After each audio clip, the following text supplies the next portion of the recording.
All right, let's bring in Raymond John Durrheim. He's a Professor Emeritus at the School of Geosciences of the University of Witwatersrand. He joins us now from Johannesburg. Professor, it is a pleasure to have you on.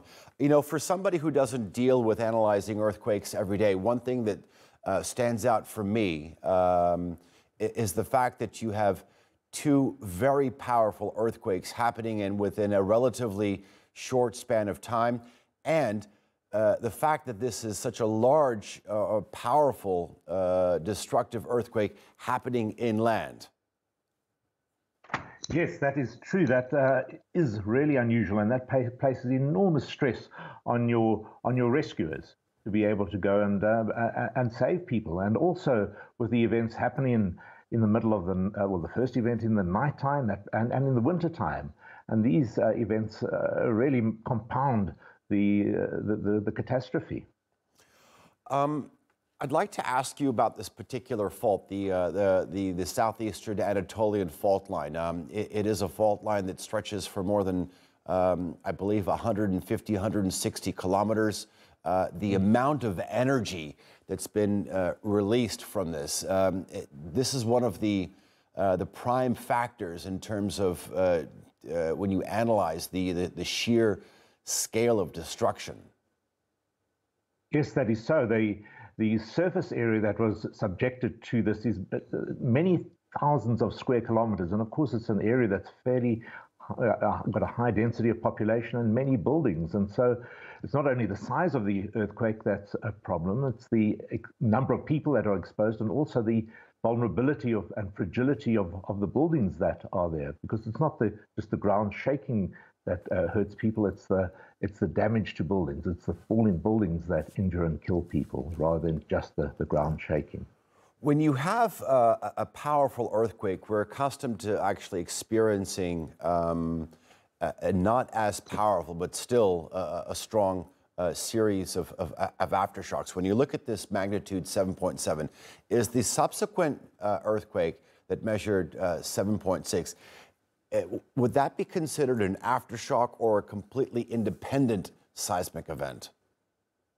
From a technical point of view, as a seismologist, we'd describe it as a separate event because it's not on the same rupture as the main event, but it would seem to be certainly related by the redistribution of stress in the Earth's crust in that part of Turkey at the time. So technically, we wouldn't really use the word aftershock for the second 7.6 event, but they certainly seem related.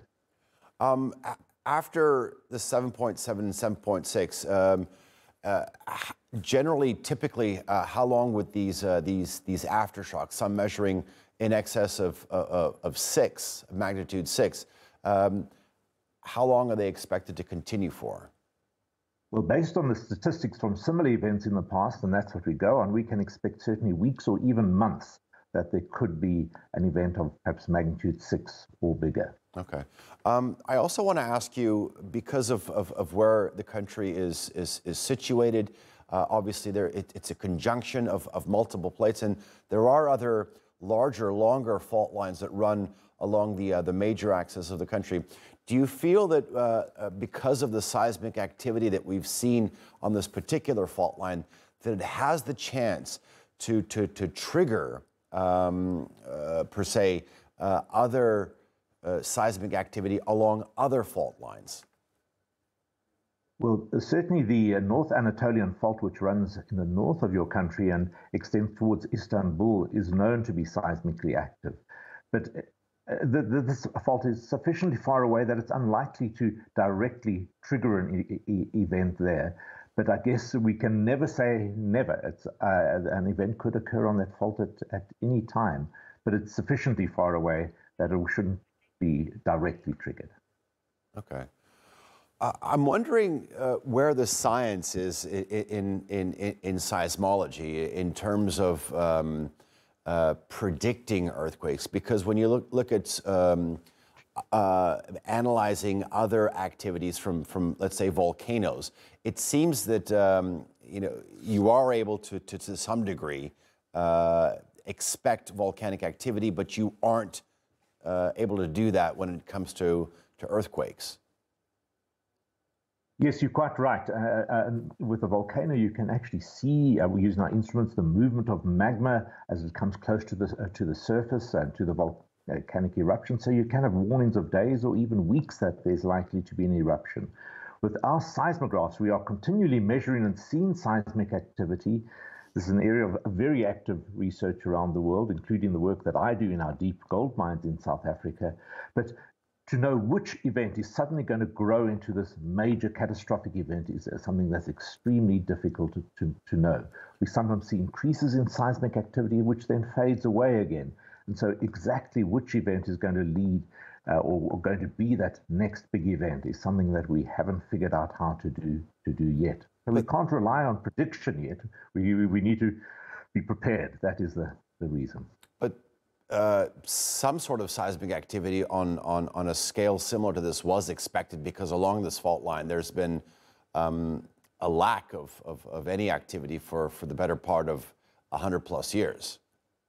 That is right. When you have a long period of you could say, quiescence, of silence, then that indicates that there's something waiting to happen, because the Earth's plates continue to move slowly, inexorably, and so the strain is building up inside the crust. So we can express, you could say, likelihoods in periods of tens of years or decades, but to express a likelihood of what is due to happen in the next hour or the next day is difficult.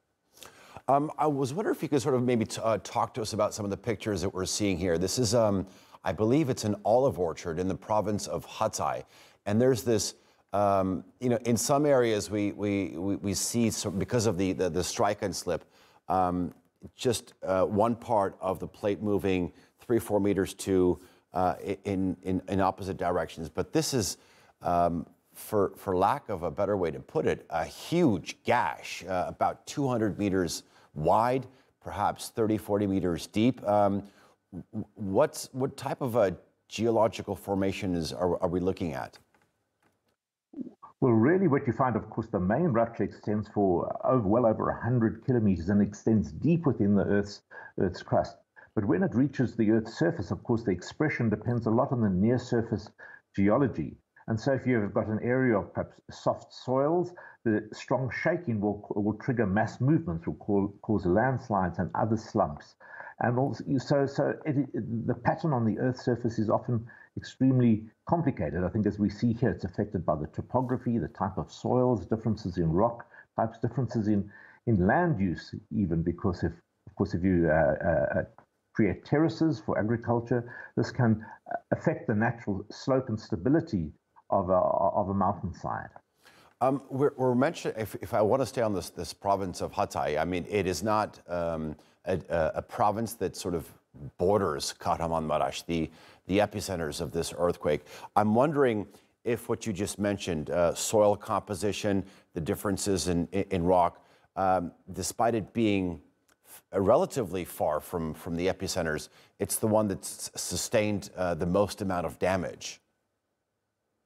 Yes, there's a phenomenon we call liquefaction, and that occurs where you've got soft sediments and soils that are saturated with water.